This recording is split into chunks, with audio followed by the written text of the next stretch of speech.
Bapa, dalam nama Tuhan Yesus kami bersyukur untuk pagi hari ini, pagi yang penuh dengan keberkatan. Sebab di mana ada Tuhan, di sana ada pertolongan, ada kekuatan, ada harapan, ada mujizat. Terima kasih Tuhan, kami sudah memuliakan nama-Mu, sudah mengantarkan anak-anak kami untuk mereka belajar sejak kecil tentang siapa itu Tuhan dan bagaimana mereka hidup beriman bersama dengan Tuhan. Maka kami percaya langkah-langkah hidup mereka ke depan ada dalam pengawalan dan proteksi Sang Ilahi. Kami mau dengar firman-Mu Tuhan, tolong kami, tolong hamba-Mu yang tidak ada apa-apanya. Di dalam nama Tuhan Yesus kami berdoa dan siap untuk dengar firman-Mu. Haleluya, katakan sama-sama. Amin. Silakan duduk kembali. Iya, shalom. Saya akan bacakan firman Tuhan dari Kejadian pasal yang ke-6 ayat 9 sampai ayat yang ke-13. Kejadian pasal yang ke-6 ayat 9 sampai dengan ayat yang ke-13. Firman Tuhan berbunyi demikian. Inilah riwayat Nuh. Nuh adalah seorang yang benar dan tidak bercela di antara orang-orang sejamannya. Dan Nuh itu hidup bergaul dengan Allah. Nuh memperanakan 3 orang laki-laki, Sem, Ham, dan Yafet. Adapun bumi itu telah rusak di hadapan Allah dan penuh dengan kekerasan. Ayat 12. Allah menilik bumi itu dan sungguhlah rusak benar, sebab semua manusia menjalankan hidup yang rusak di bumi. Berfirmanlah Allah kepada Nuh, aku telah memutuskan untuk mengakhiri hidup segala makhluk, sebab bumi telah penuh dengan kekerasan oleh mereka. Jadi aku akan memusnahkan mereka bersama-sama dengan bumi. Bapak Ibu yang terkasih di dalam Tuhan, tema pada siang hari ini adalah bergaul dengan Tuhan, bergaul akrab dengan Tuhan. Bapak Ibu, satu ketika dunia Alkitab berkata dalam ayat yang kita baca begitu rusak. Saudara, manusia menjalankan kekerasannya, pokoknya mereka membelakangi Tuhan. Dan saudara yang terkasih, kita melihat di sini bahwa Nuh memutuskan untuk tidak bersama-sama atau ikut-ikutan dengan banyak orang. Saudara, biasanya kita kalau merasa diri minoritas, kita merasa diri sendirian, kita merasa diri gak banyak orang. Lalu kadang-kadang ada godaan untuk kita, ngapain kita ada di barisan yang sedikit orang, ngapain kita ada di barisan minoritas, kita ikut aja yang mayoritas, yang banyak. Sebab kalau banyak orang lakukan kita lebih tenang, kalau ada apa-apa kita akan dibantu dan seterusnya. Tapi Nuh, Alkitab berkata dia memutuskan diri untuk tetap hidup bergaul dengan Tuhan. Saudara, zaman sekarang kalau Anda melihat ada begitu banyak orang yang kemudian, saudara yang terkasih, tidak peduli dengan Tuhan. Lalu kemudian saudara-saudara yang terkasih, mereka banyak habiskan waktu untuk hanya menyenangkan diri. Tadi malam ada satu acara dari pagi, dari siang sampai malam. Dan saya ketemu dengan, karena itu ada musik, live musik begitu, ada ponakan yang buat acara itu, saudara-saudara di daerah Kuningan, dan saya ketemu dengan seorang anak Tuhan. Mereka punya 1 orang anak, ya suaminya orang Maluku campur NTT, istrinya orang Batak. Lalu mereka ngomong tentang anak mereka satu-satunya yang laki-laki, dan mereka berkata bahwa iya Pak, didik anak sekarang itu memerlukan yang namanya perhatian, konsentrasi, pengawasan dari kita orang tua. Dulu anak-anak muda dia berkata senang sekali. Sekarang banyak anak-anak muda yang kemudian berkurung diri di kamar dan seterusnya, menghabiskan waktu bukan untuk Tuhan tapi hanya untuk menyenangkan diri. Sebenarnya persoalan menyenangkan diri itu bukan cuma zaman sekarang, zaman Nuh pun demikian. Persoalannya apakah kita sebagai anak Tuhan, kita berani enggak untuk berkata kita enggak mau serupa dengan dunia, kita mau tetap komitmen untuk hidup dan takut akan Tuhan. Saya percaya Nuh itu kehilangan banyak kawan. Saya percaya saudara di sekitar Nuh enggak banyak orang. Saya percaya Nuh juga saudara-saudara yang terkasih, mungkin kadang-kadang dia merasa sendirian, tetapi yang luar biasa Nuh memutuskan untuk tetap bergaul dengan Tuhan. Bergaul dengan Tuhan itu bukan karena kita main musik, bukan karena kita khotbah, bukan karena kita nyanyi, bukan hanya karena kita ada di gereja tiap minggu, tapi bergaul dengan Tuhan itu adalah setiap saat dalam kehidupan kita, hari lepas hari kita dekat sama Tuhan. Daud berkata, hanya dekat Allah saja aku tenang. Ya, cuma dekat Tuhan tenang. Dekat mertua yang kikir kita stres. Dekat menantu yang kurang ajar kita bingung saudara. Dekat sama Tuhan penting sekali. Saudara barangkali pernah ikut seminar tentang keluarga. Kadang-kadang dilukiskan keluarga itu seperti segitiga peranannya. Saudara-saudara yang terkasih, suami istri di kaki-kakinya. Nah kalau saudara yang terkasih, suami istri dekat dengan Tuhan, atau suami dekat dengan Tuhan, istri dekat dengan Tuhan, maka pertemuan kaki-kakinya saudara makin dekat. Tapi kalau dia jauh dari Tuhan, suami jauh dari Tuhan, maka suami istri makin jauh. Karena itu kuncinya cuma dekat sama Tuhan, kita tenang saudara. Dekat sama Tuhan kita aman. Masih bulan ini, di awal bulan, memasuki minggu kedua itu di tanggal 8 hari Sabtu November, kami mau ke Pangkalan Bun pelayanan. Saudara-saudara yang terkasih, dan kami check in, ada teman yang kita ada sekitar 7 orang. Jadi teman yang kemudian dia check in melalui HP-nya, ternyata nggak bisa di check in, nggak bisa saudara yang terkasih. Dan kemudian dapat kabar dari maskapainya bahwa penerbangan yang langsung dari Jakarta ke Pangkalan Bun yang cuma 1 jam sekitar 15 menit, saudara yang terkasih, itu di cancel. Ada yang ke Pangkalan Bun tapi lewat Semarang. Saudara, kita ada pelayanan 2,5 jam dari Pangkalan Bun, saudara yang terkasih. Itu di sebuah desa, sebuah gereja sidang jemaat Allah. Jadi sorenya kita ada KKR sekitar jam 4 atau jam 5 saudara yang terkasih. Jadi harusnya kita tiba di Pangkalan Bun itu karena kita berangkat jam 6 lewat. Kita tiba saudara-saudara yang terkasih dalam Tuhan sekitar jam 7 sampai setengah 8. Tapi karena harus melewati Semarang saudara yang terkasih, maka kita sampainya sekitar setengah 10, oke lah, setengah 10 masih oke, masih kita bisa makan 1 jam sampai setengah 11 atau turunkan barang, kira-kira jam 10 makan 1 jam lebih, saudara yang terkasih jam 11 lewat, lalu kita pergi, ya masih sekitar jam-jam setengah 3 kita udah sampai di sana. Ternyata begitu mau mendarat di Semarang, dari kokpitnya kita mendengar suara bahwa Bandara Semarang hanya terlihat 1.500 meter, yang pesawat jet itu harusnya 2.500 meter. Karena itu para tamu, sekarang dia bukan ngomong penumpang di pesawat maskapai ini, dia ngomong tamu yang terhormat, kita akan mendarat di Yogyakarta. Semua kita teriak. Saudara yang terkasih, dan saya doa, oh Tuhan tolong kasihan jemaat di sana. Saudara, saya pernah juga ke pelayanan di Luwuk.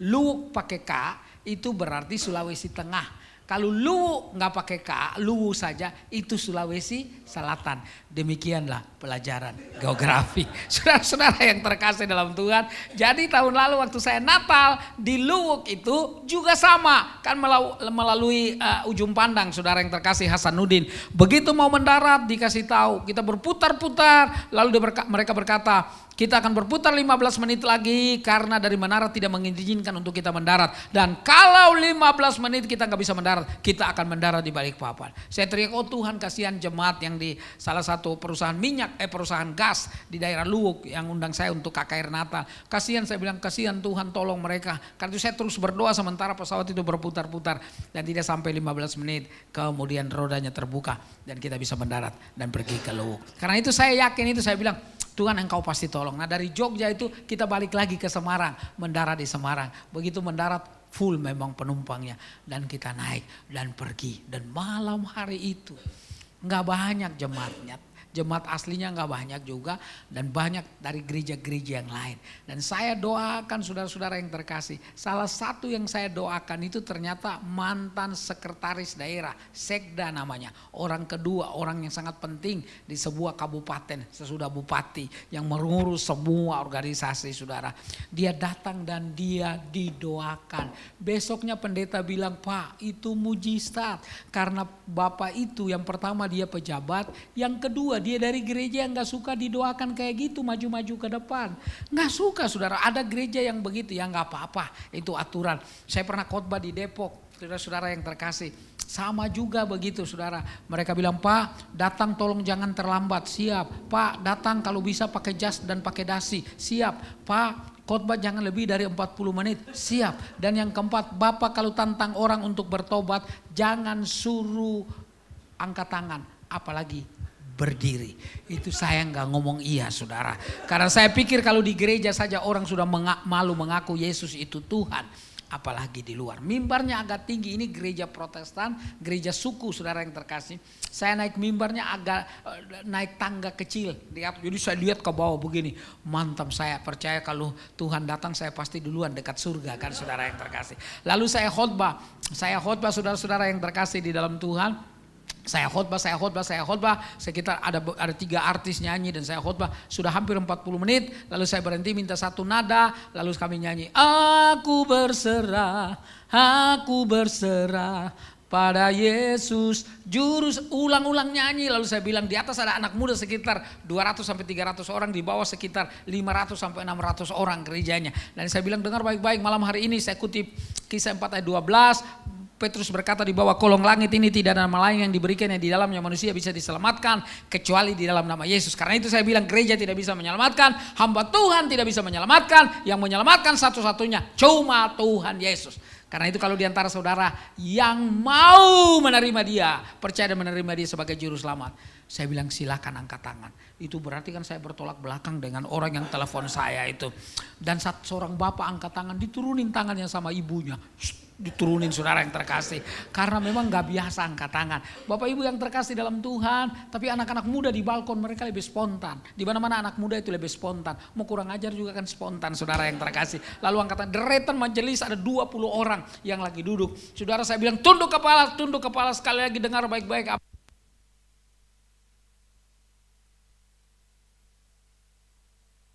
Apa namanya? Ada ini keluar lagi. Ya Dek, makasih ya. Saya bilang saudara yang terkasih, jangan ada yang buka mata, tutup mata semuanya. Dengar baik-baik apa yang saya ngomong. Begitu saya lihat ada seorang bapak, semuanya dari 20 orang majelis tutup mata, kecuali bapak yang satu. Dia buka mata, dia lihat saya. Dalam hati saya, jangan-jangan ini yang telepon saya itu. Yang suruh kalau tantang orang jangan suruh angkat tangan apalagi berdiri. Karena atas nama otoritas, saya di atas mimbar saya bilang, yang lihat saya, tutup mata sekarang juga. Dia buru-buru tutup mata saudara yang terkasih. Dan hari itu saudara-saudara yang terkasih dalam Tuhan, ada ratusan orang yang berdiri dan kemudian masuk pastori sesudah ibadah dan pendetanya bilang salam. Pertama kali saya mengucapkan terima kasih untuk para artis yang sudah memuji Tuhan. Saya dalam hati saya mati, saya di sidang ini.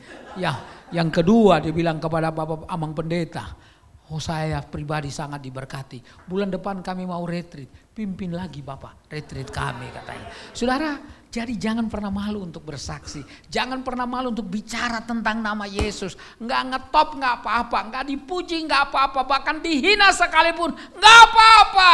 Karena Yesus juga dia rela mati untuk saudara dan saya. Supaya saudara dan saya memperoleh keselamatan atau hidup kekal itu. Karena itu saya percaya Tuhan akan tolong. Dan betul waktu di Luwuk, kemarin di Pangkalan Bune yang 2,5 jam itu di sebuah desa Nangabulik namanya. Nangabulik saudara-saudara yang terkasih, di desa itulah Bapak Ibu yang terkasih, bapak-bapak yang maju itu pendeta bilang gak mungkin karena dia pejabat gengsi. Yang kedua, dia bukan dari gereja yang biasa maju-maju. Tapi malam hari itu dia bilang saya sendiri, waktu saya tanya, Bapak sakit, tolong doakan saya, Pak saya sakit ini dan seterusnya. Dan besoknya dia datang lagi dengan sukacita luar biasa di gereja itu. Saudara, kenapa? Karena saya percaya kalau bergaul akrab dengan Tuhan, Tuhan yang bela kita, Tuhan yang jaga kita. Saudara, yang namanya Nuh itu, dia bergaul hidup akrab dengan Tuhan sehingga hidupnya didapati tidak bercela dengan Tuhan. Yang kedua, bergaul akrab dengan Tuhan, kita dan bergaul akrab dengan Tuhan, rahasianya dipercayakan kepada tiga. Perhatikanlah ayat 14, dikatakan buatlah bagimu sebuah bata dari kayu gofir. Bata itu harus kau buat berpetak-petak, harus kau tutup dengan pakal dari dalam dan dari luar dan dari dalam. Beginilah yang kau harus, dan seterusnya sampai ayat yang ke-17. Jadi saudara-saudara yang terkasih, dalam ayat yang ke-14 sampai ayat 17 Tuhan suruh atau Tuhan menyuruh kepada yang namanya Nuh ini untuk membuat batra panjang, tinggi, lebar dan seterusnya. Saudara-saudara yang terkasih, kenapa cuma Nuh yang dipercayakan? Karena Nuh hidup bergaul akrab dengan Tuhan, maka bukan saja dia benar didapati, tapi yang kedua, dipercayakan rahasia Allah kepada dia. Apa kekurangan orang? Enggak. Orang pintar? Banyak, saudara. Tapi bukankah Paulus berkata, Allah memilih kita orang-orang bodoh untuk mempermalukan orang-orang pintar. Orang bodoh tapi yang berasal dari Tuhan menjadi orang yang lebih pintar daripada orang pintar yang berasal dari dunia ini. Karena itu saya percaya anak-anak Tuhan gak ada yang bodoh. Anak-anak Tuhan semua dalam anugerah dan kasih keberkatan daripada Tuhan. Karena itu jangan pernah berpikir bahwa anak-anak kita gak berhasil. Pasti berhasil semuanya. Ini bukan bicara tentang sekolah tinggi, bukan bicara tentang punya kekayaan yang luar biasa. Tapi hati yang dekat dengan Tuhan. Apa sih yang penting dalam hidup ini? Kebahagiaan, bukan? Orang kenapa cari banyak uang? Supaya bahagia. Pikirnya kan, supaya bahagia. Artinya mau apa pas-pasan. Hidupnya pas-pasan, pas mau bayar hotel ada, pas mau beli mobil ada, pas mau ini ada, semua pas-pasan, saudara yang terkasih. Saudara, itu yang orang mau, Bapak Ibu. Makanya orang bekerja keras, siang malam banting tulang, banting daging, banting segalanya, saudara yang terkasih, untuk mencapai keberhasilan. Tapi kalau Anda pernah ketemu orang kaya yang kemudian sudah bertobat, tanya sama mereka, apa yang mereka buat mereka tenang? Bukan harta. Tapi ketenangan, kedamaian itu didapat dari Tuhan ketika di dalam hati kita. Boleh enggak orang Kristen kaya? Boleh banget. Alkitab menganjurkan itu, saudara-saudara yang terkasih dalam Tuhan. Janji Tuhan kepada bangsa Israel itu, yang pertama membebaskan mereka dari dosa, yang kedua membebaskan mereka dari penjajahan bangsa asing, yang ketiga membebaskan mereka dari kemiskinan. Siapa yang bisa menandingi yang namanya kekayaan sebelum dia dan sesudah dia? Siapa dia? Itu Salomo. Nggak ada yang bisa menandingi. Tapi pasal terakhir dalam pengkhotbah dia berkata, takut akan Tuhan dan ikutlah perintahnya, itu yang dikehendaki. Karena semua orang harus mempertanggungjawabkan hidupnya kepada Tuhan. Jadi kaya boleh. Natal kan kita mau di hotel ya. Mantap. Tadi saya bilang sama anak saya, mana coba-coba lihat hotel itu. Swiss Bell, betul ya? Nggak boleh sebutin nama itu. Karena hotel itu tidak mensponsori pelayanan saya, saudara.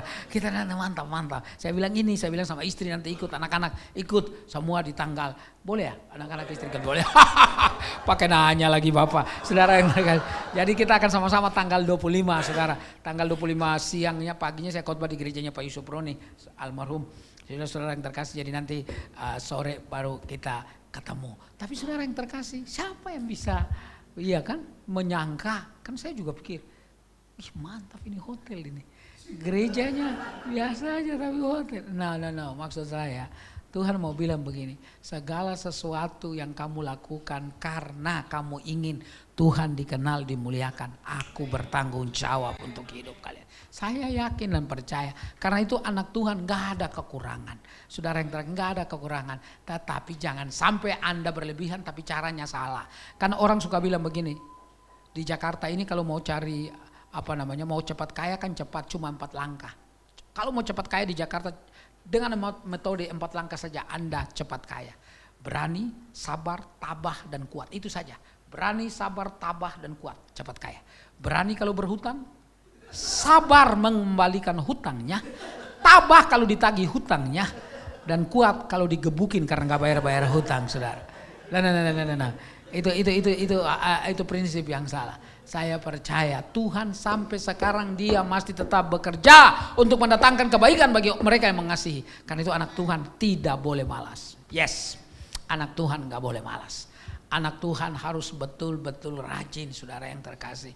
Rajin tetapi juga rajin cari Tuhan. Waktu Anda nyetir Anda bisa doa, bisa. Waktu naik motor bisa doa, bisa.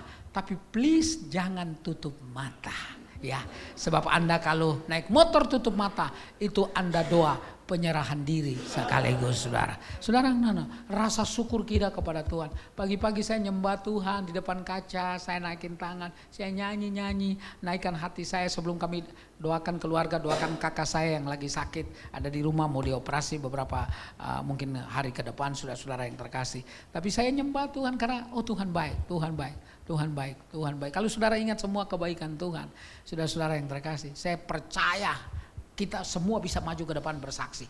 Tapi jangan ya, karena abis ini saya mesti berangkat ke airport, saudara yang terkasih. Saya mau ada pelayanan sebentar malam ke KR dan Natal pertama.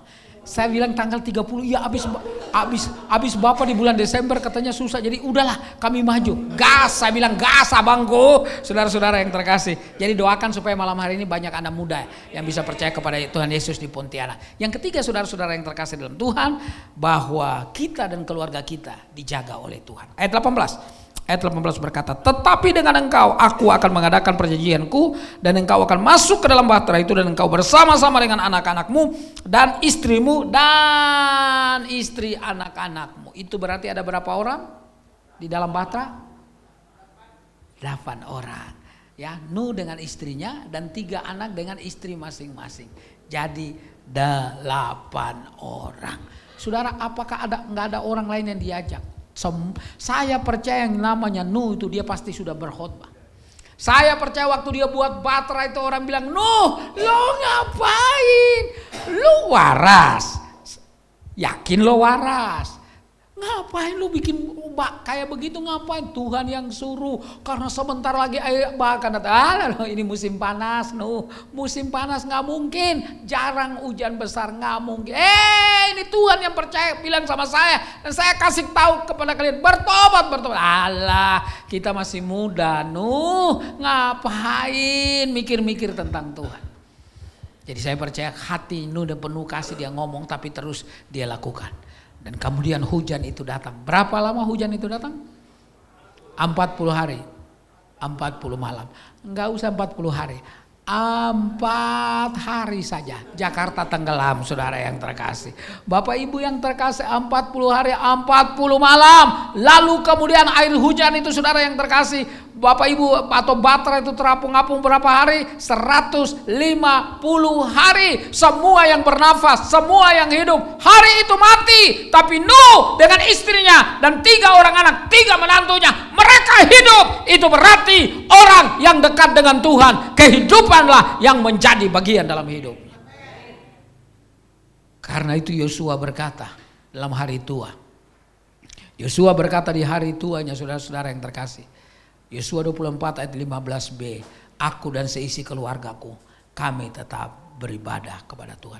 Saya dengan istri membesarkan anak-anak kami. Saya bilang sama mereka, ini anak kami yang kedua, anak yang pertama gak ikut di sebuah gereja GBI nanti di gereja. Saya bilang sama mereka, masa depan kalian bukan tergantung dari fasilitas. No. Masa depan kalian dari kalian takut akan Tuhan. Masa depan. Maaf ya, ini bukan sombong ya. Bukan sombong tapi ucapan syukur. Anak saya yang perempuan itu bulan Juli lalu saya dengan istri ke Jogja karena ada opung siahan meninggal. Jadi saya diminta untuk di Semarang di Ungaran. Jadi kami pergi ke sana. Hadirnya istri itu untuk mengoreksi kalau salah. Makanya waktu saya bilang Jogja, Semarang. Ya. Maafkan saya Papa, Mama. Ya, lalu saudara kami pergi, waktu mau pulang anak saya yang laki-laki bilang, "Kakak sakit." Saya tanya sakit apa? Saya menjauh dari istri. Karena ibu-ibu biasanya begitu ya, kalau karena dia yang melahirkan jadi dia pasti yang panik. Kalau kita melahirkan pasti kita panik juga, saudara yang terkasih. Jadi anak saya bilang nggak tahu, dia gemetar begitu, dan akhirnya kami pulang, saudara yang terkasih, ke dokter dan seterusnya. Semuanya bagus, tapi katanya diserang panic attack, panik yang berkepanjangan saudara. Wah, kita bergumul karena kurang lebih 1 minggu atau 10 hari ya kakak mau ujian ya waktu itu. Dan kita semua dampingi dia, kita rela nginap di hotel ya kayak Swiss lah gitulah.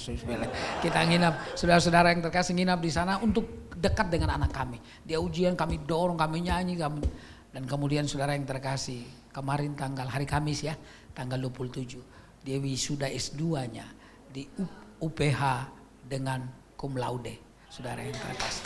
Tuhan baik. Waktu dia dipindahkan itu dan diumumkan Irene Risti Salakparang, saudara lulus dengan cum laude. Waduh, saya bilang Tuhan terima kasih. Terima kasih karena saya percaya Tuhan Engkau yang menguatkan anak kami, menolong kami. Makanya saya cuma ajar anak-anak saya takut akan Tuhan lah.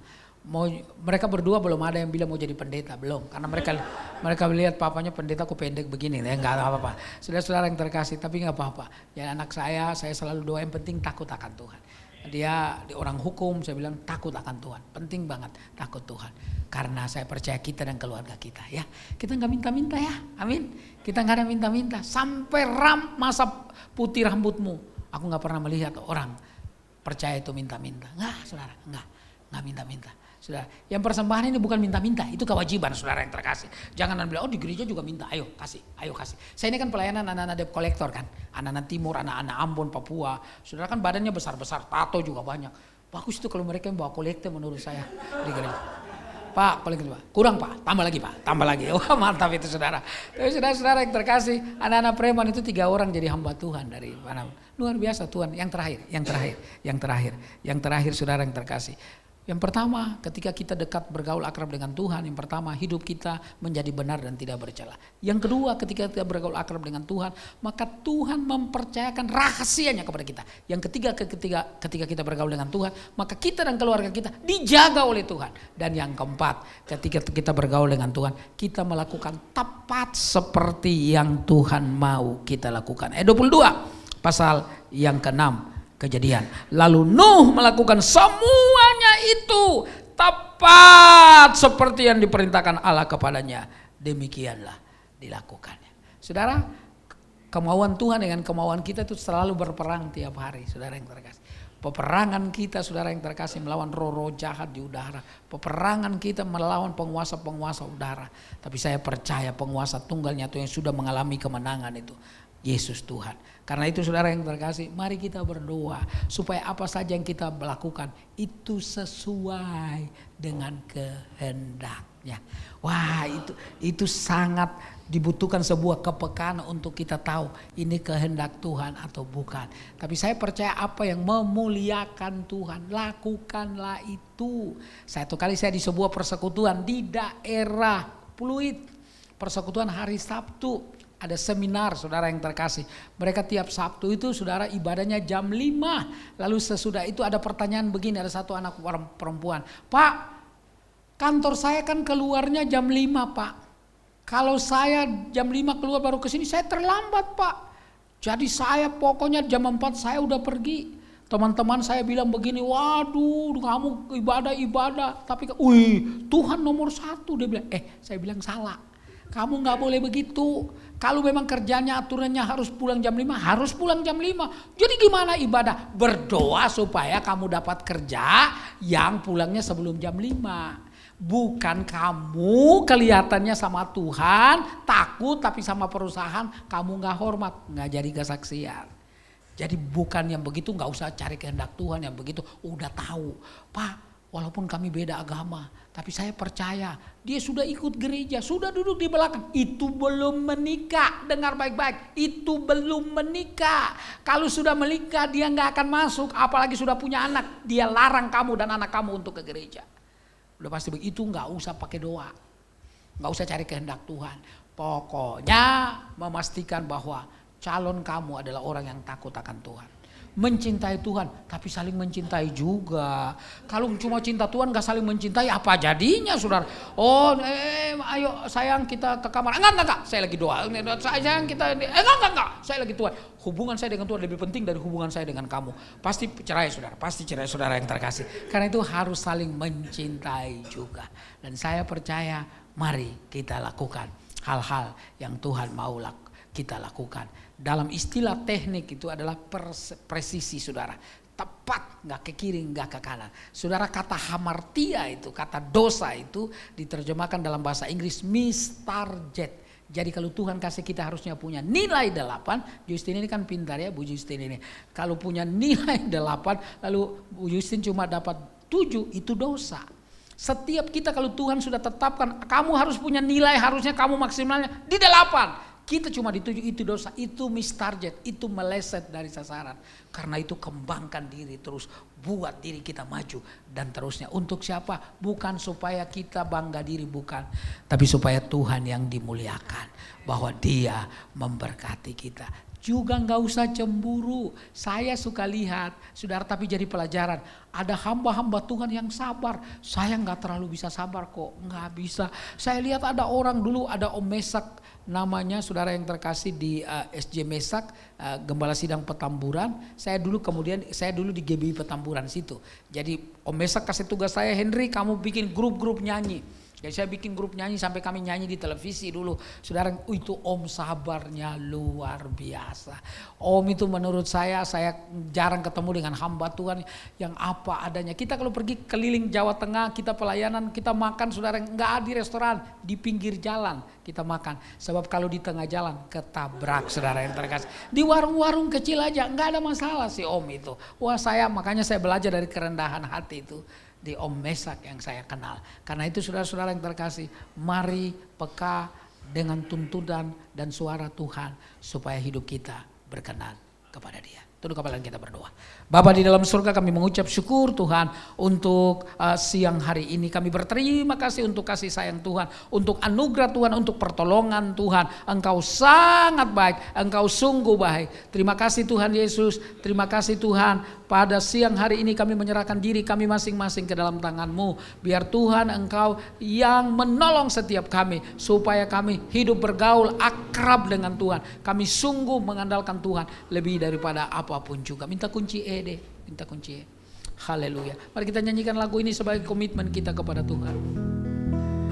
Kali Yesus selamanya Yesus, harapanku takkan hilang karena kasih-Nya, karena kasih-Nya sekarang ku ada.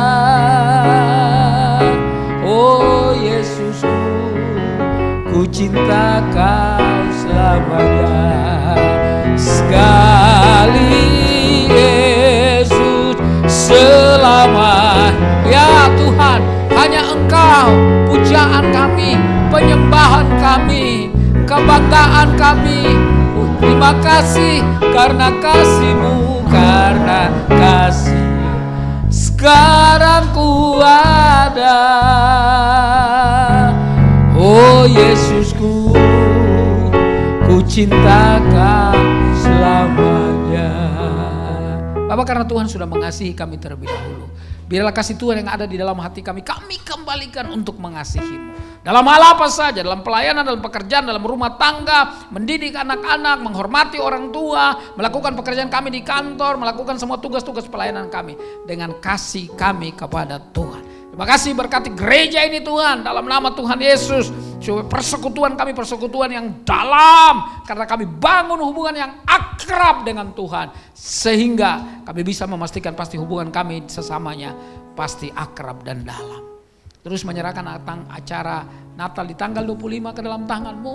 Tuhan tolong semua undangan, acara yang sudah direncanakan, tim doa, semua kepanitiaan Tuhan tolong. Berdoa hari itu cuaca cerah dan orang tidak terhalang dengan macet. Datang bersama-sama Tuhan, mengingat akan kasih Tuhan yang luar biasa dalam hidup kami. Datang di kandang yang hina. Jakarta ini seperti kandang yang hina. Diri kami juga seperti kandang yang hina. Tapi kalau Tuhan hadir, kandang itu berubah kandang yang penuh dengan keberkatan, kedamaian. Karena itu hamba berdoa dalam nama Yesus, Tuhan siapkan kami semua. Orang-orang yang akan kami undang, kami informasikan, biar datang bersama. Terima kasih. Sebentar siang hamba akan terbang ke Pontianak, malam ada KKR. Tuhan jaga, beri cuaca yang baik. mendarat dengan tidak kekurangan, lalu kemudian memasuki acara KKR Natal. Banyak anak muda boleh dijamah oleh Tuhan. Terima kasih, tinggal sertai dengan jemaat ini juga untuk terus Tuhan hari ini dalam anugerah dan penyertaan Tuhan. Ini doa kami Bapa. Dalam nama Tuhan Yesus kami berdoa. Amin.